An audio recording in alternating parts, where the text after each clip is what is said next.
오늘 읽은 본문의 말씀을 가지고 작은 감사의 습관이 인생을 행복하게 한다라는 제목으로 우리 오늘 함께 은혜의 시간을 가지려고 합니다. 오늘도 정말 일주일 동안 힘들고 어려운 그런 지친 그런 삶 속에서도 또 하나님의 말씀이 그리워서 또 오늘 교회에 나오시고 또 나오고 싶지만 여러 가지 환경 때문에 또 영상으로밖에 예배를 드릴 수 없는 우리 산돌의 모든 성도님들을 주님의 이름으로 환영하고 축복합니다. 이 시간이 여러분의 삶에 있어서 가장 행복한 시간이 되었으면 좋겠고 또 이 시간을 통해 들려지는 그 말씀이 여러분의 삶이 하나님께로 더 조금 접근하게 되어지는 그런 귀한 시간이 되어지기를 다시 한번 주님의 이름으로 축복합니다. 여러분, 오늘은 맥주 감사주일로 우리가 하나님께 예배를 드립니다. 한국의 맥주 감사주일은요, 성경에 나오는 맥주절과 관련이 있다라고 생각을 하면 될 것 같습니다. 여러분, 맥주절은 하나님께서 택한 백성인 이스라엘 백성들에게 지키라고 한 명령한 그런 절기 중에 하나입니다. 여러분, 이스라엘의 맥주절은 5월 즈음에 그의 밭에 뿌린 것에 첫 열매를 거둔 것을 감사하는 그런 절기였습니다. 그래서 첫 열매라고 해서 초실절이라고도 불리우는 것이 바로 맥주절입니다. 그렇다면 한국에서는 어떻게 맥주 감사주의를 지키게 되었을까요? 여러분, 우리나라는 대대적으로 논농사와 벼농사와 보리농사가 주된 농사였습니다. 쌀은 10월에서 11월 사이에 추수가 되었고 보리는 6월 말에서 7월 첫째 주 정도에 보리가 이렇게 추수가 되었다라고 합니다. 그래서 그의 수고에서 얻은 첫 열매인 보리 수확의 시기인 7월에 하나님께 감사하며 맥주 감사주일로 예배를 드렸다라고 이렇게 기록에 되어져 있어요. 여러분, 이스라엘과는 시기적으로는 굉장히 차이가 있지만 첫 열매에 대한 그 감사의 마음은 같다라고 우리가 볼 수가 있죠. 그런데 지금 한국은 보리 추수하는 경우가 거의 없지 않습니까? 여러분, 60년대까지만 해도 한국에는 보릿고개라는 것이 있었습니다. 우리 권사님들은 아시겠죠? 4월에서 5월이 되어지면 그 전에 추수했던 쌀은 다 떨어지고 이제 6월 아직 보리가 익지 않은, 그래서 2달 정도의 그 시간 먹을 것이 없어서 나무 뿌리와 나무 껍질을 이렇게 긁어서 먹었다라는 그 기간이 보릿고개라고 이야기합니다. 여러분, 그렇게 먹을 것이 없던 시절에 첫 열매인 그 보리 수확을 감사하며 드리는 것은요, 대단한 믿음이고 또한 하나님에 대한 굉장한 감사였다라고 저는 생각합니다. 한국은 이제 보리를 잘 볼 수 없어요. 그냥 풍경으로 멋진 그 사진을 찍기 위해서 보리를 키우는 것은 있지만 그것이 주가 되기 위해서 보리를 농사 짓는 사람은 거의 없습니다. 그러다 보니 맥주 감사절이 더 이상 무슨 필요가 있겠냐라고 말하는 사람들이 있어요. 그러나 신앙의 선배들이 하는 그 감사의 마음을 우리가 이어받아서 반년 동안 우리에게 은혜를 베풀어 주신 그 하나님의 은혜를 우리가 기억하며 감사하는 것은 우리의 신앙의 성장에 많은 도움이 될 뿐만 아니라 우리 하나님이 우리의 그 감사하는 모습을 크게 기뻐하시고 또 우리를 칭찬해 주실 거라고 저는 생각합니다. 물론 지난 2021년 상반기를 돌이켜보면 정말 하나님의 은혜와는 거리가 멀지 않았나라는 생각도 해볼 수가 있습니다. 아픈 날도 많았고요. 사업도 나아질 기미가 전혀 보이지 않았습니다. 그렇게 두드려도 취업의 문은 잘 열리지 않았고요. 우리가 그렇게 열심히 기도했지만 이 코로나의 힘든 시간을 우리 모두가 보내고 있기 때문입니다. 지난 주일 오후 예배 때 제가 잠시 어쩌면 9월부터는 우리가 함께 얼굴을 보면서 예배를 드릴 수 있을 것 같다라는 이야기를 했습니다. 그런 꿈이 제 안에 있었습니다. 그런데 갑자기 하루 확진자가 1000명을 넘어가면서 사회적 거리두기가 최고 단계인 4단계가 발표되면서 여러분 주일 예배조차도 이제는 비대면으로 드릴 수밖에 없게 되었습니다.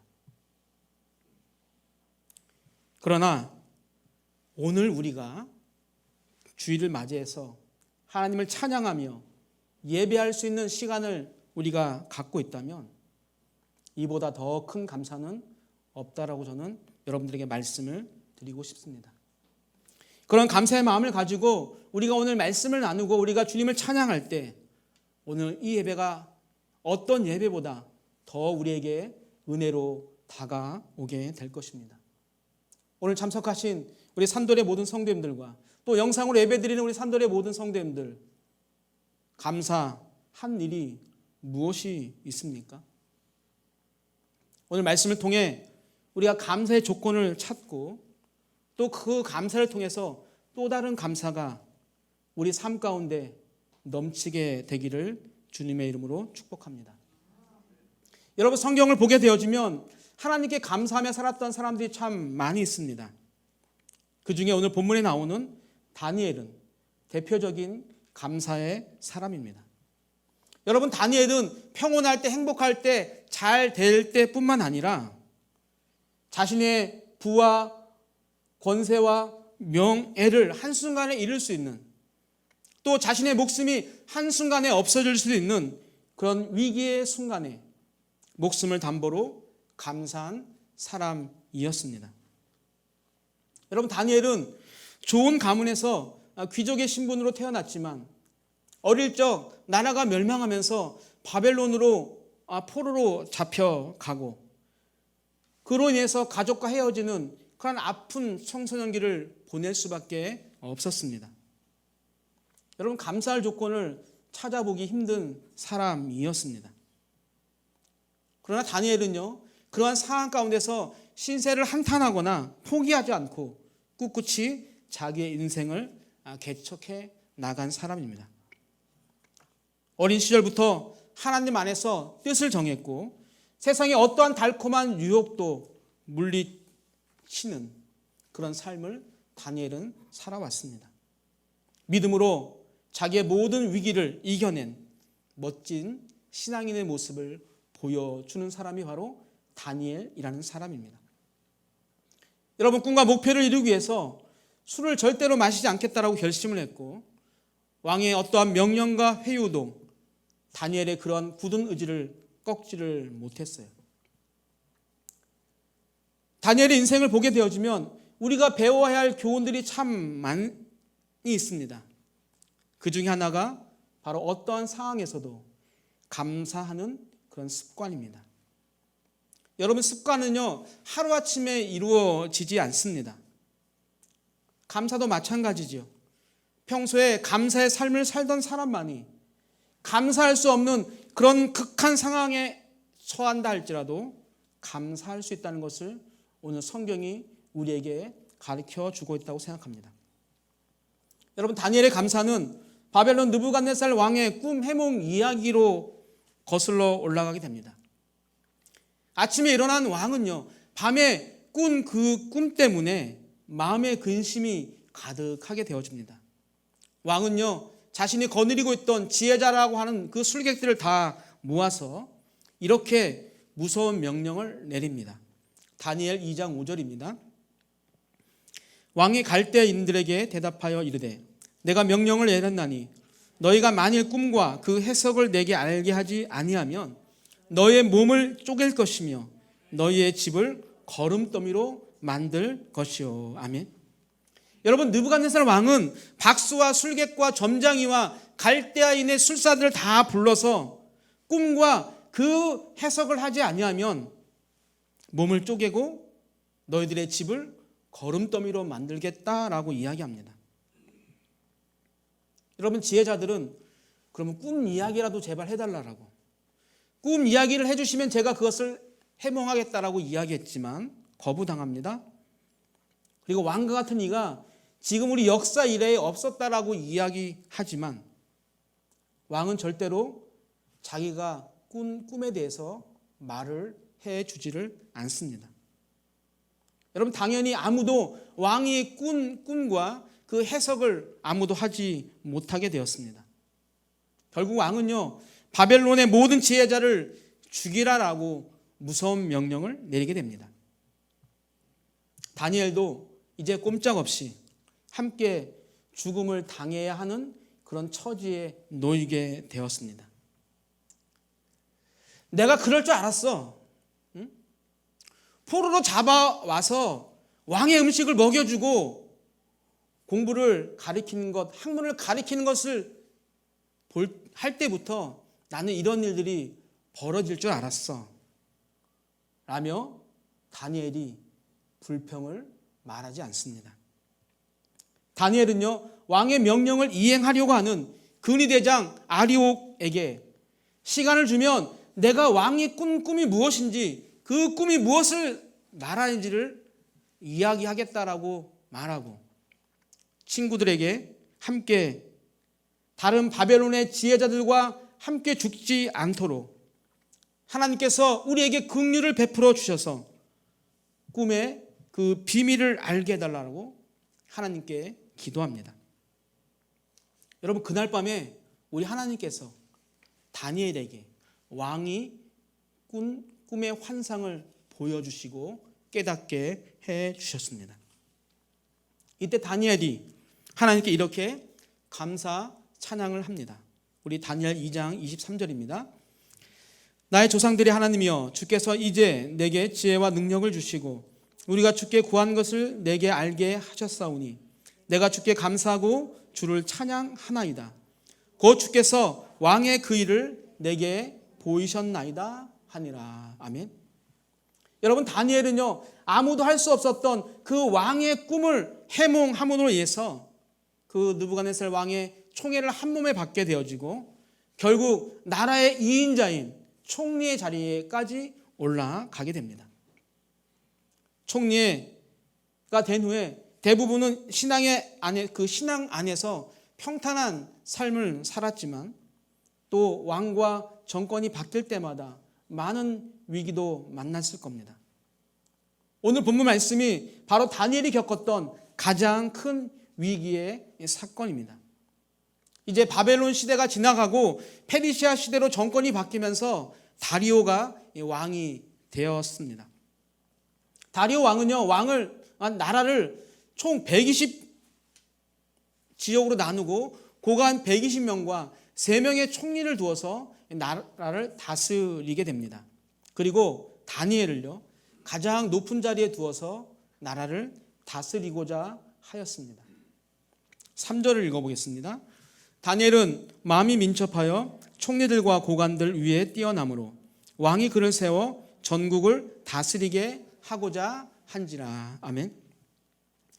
여기서 민첩하다라는 것은요 뭐 빠르게 달려가는 그런 의미가 아니라 탁월하다, 비범하다라는 그런 뜻을 가지고 있습니다. 즉 다니엘은요 그 총리 셋 중에서도 가장 비범하고 탁월한 그런 사람이었어요. 그런 다니엘을 가장 높은 자리에 두어서 나라를 다스리게 하는 것은 너무나도 당연합니다.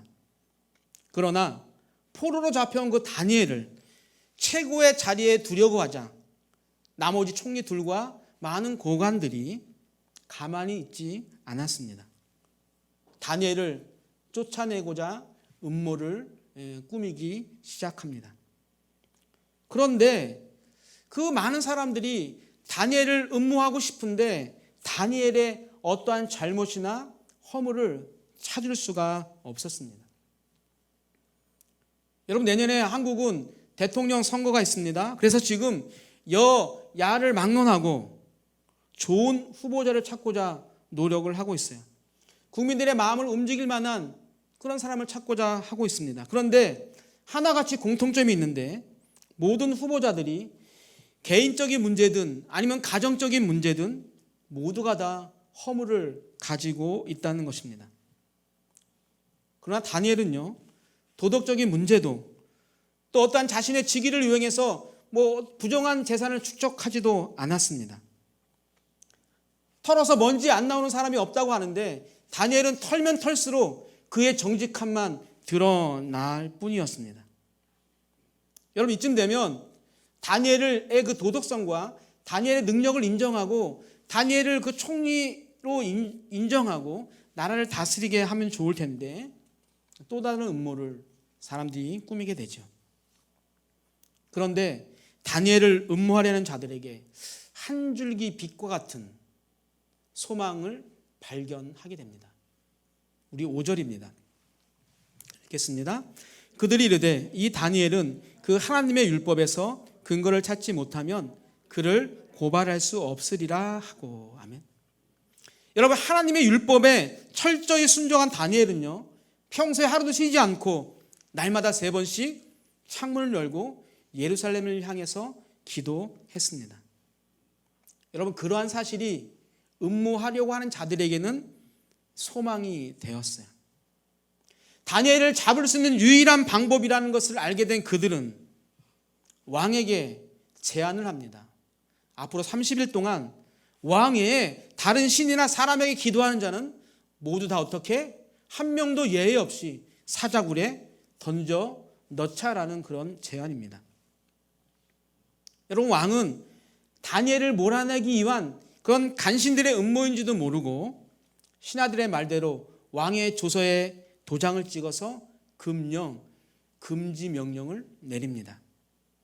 그리고 법을 고치지 못하는 조항까지 삽입해서 완벽한 다니엘 탄핵법이 발의가 되는 것이죠.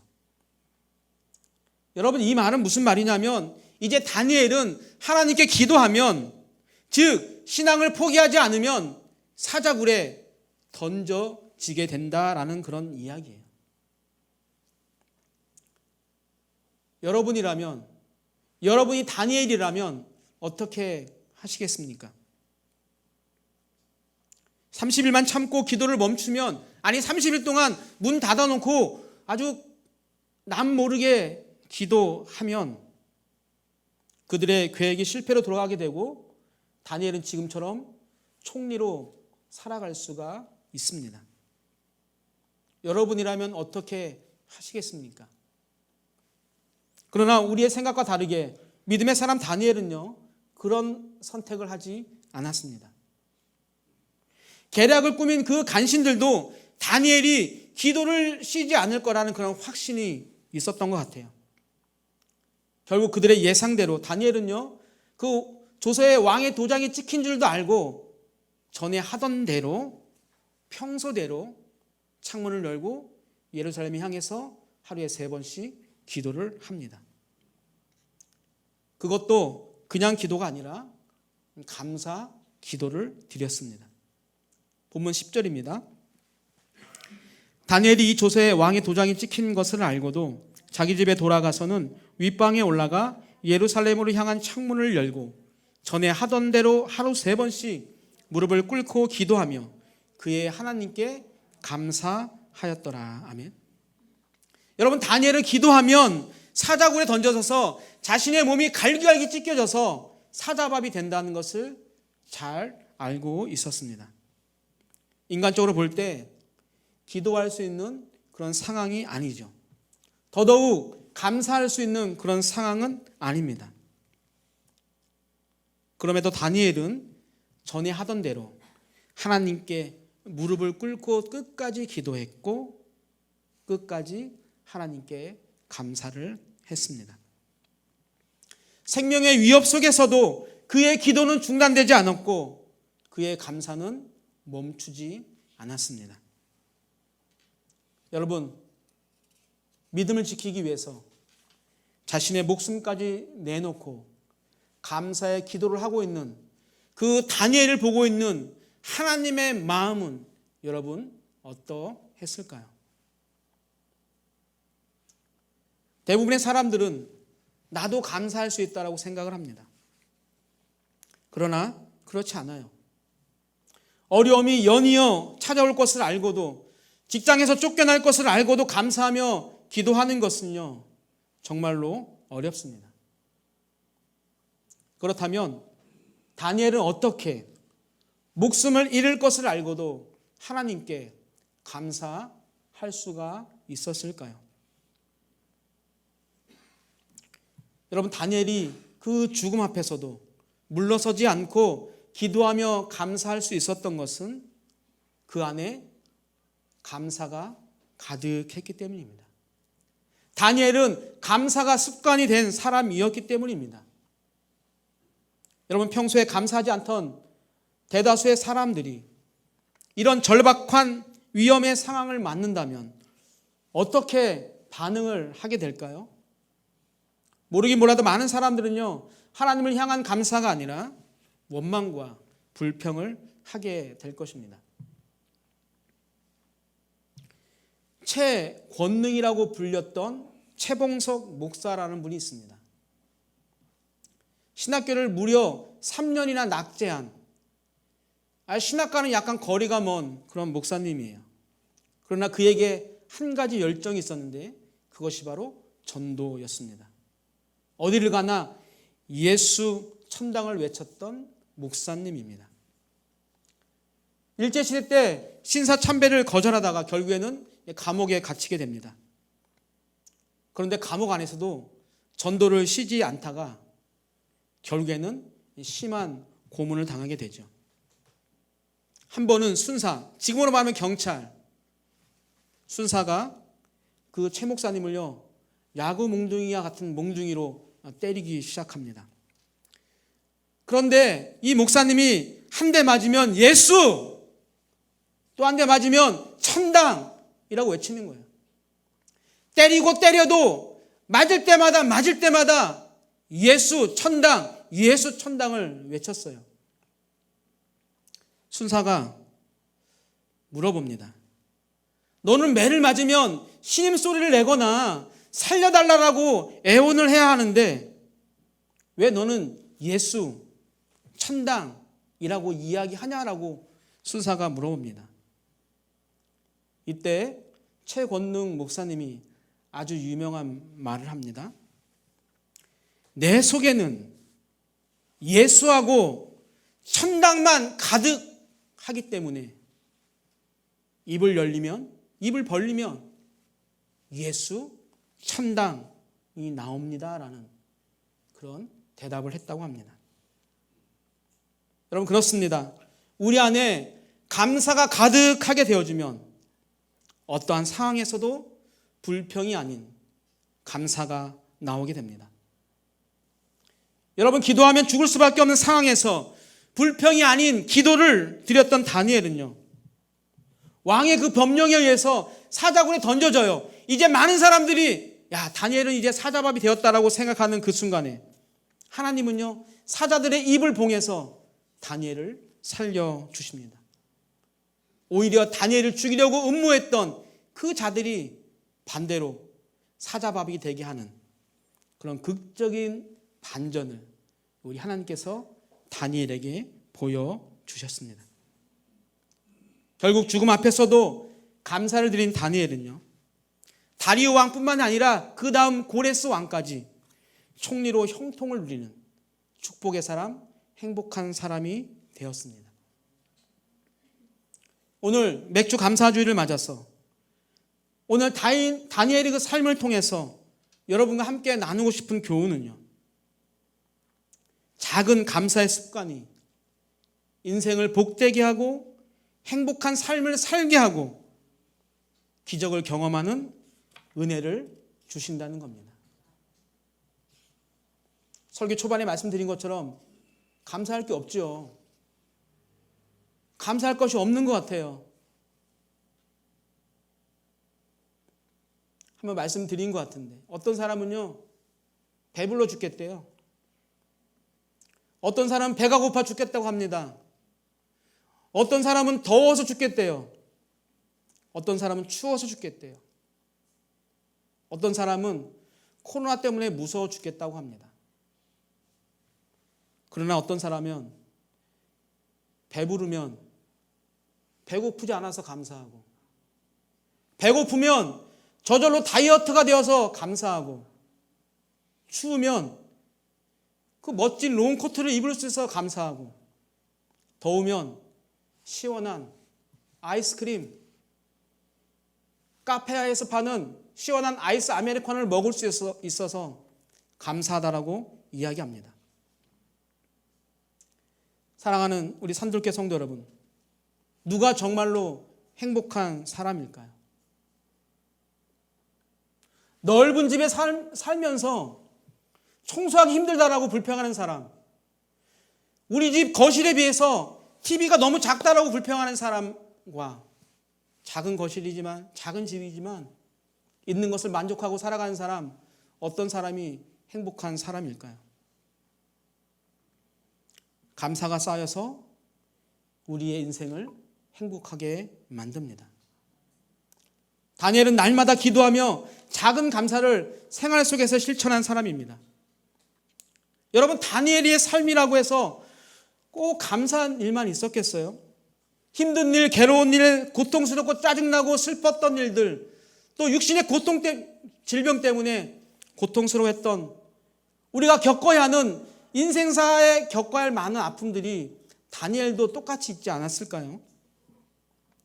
그렇지만 다니엘은 삶에서 일어난 모든 일들을요, 감사의 일로 해석했던 사람입니다. 여러분, 감사는요, 내 생각과 내 뜻과 상관없이 하나님의 뜻에 굴복하는 삶을 말합니다. 여러분, 범사에 감사라는 이야기는요, 행복하니까 감사라는 것이 아니라 감사하면 행복해진다라는 것을 우리에게 교훈하는 것입니다.